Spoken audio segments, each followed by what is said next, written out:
好，来乡亲啊，继续来看徛伫个斗六甲古坑交界的乌山水库，是供应着全婚姻关的民生用水。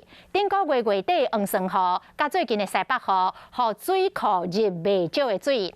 这个储水率为29%来到将近77%，储水量嘛达到3900万吨。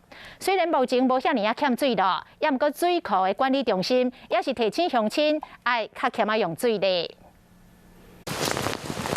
斗六市即几工朝过道就定定的落雷阵雨，虽然为民众带来不便，毋过嘛为水库入未少水。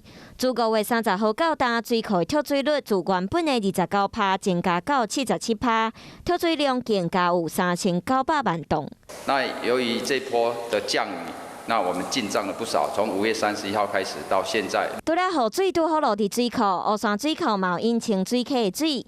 若是山区有落雨，嘛会使补充水资源。目前水库的灯号嘛，自原本的黄灯变做青灯。竹山、嘉义的阿里山，或者我们的古坑草岭这个部分，那我们是清水溪的流域，我们还可以从清水溪引进一些水量进来，因为未来它还是要因应到后续的枯水期的因应，所以我们还是要呼吁大家能够节约用水。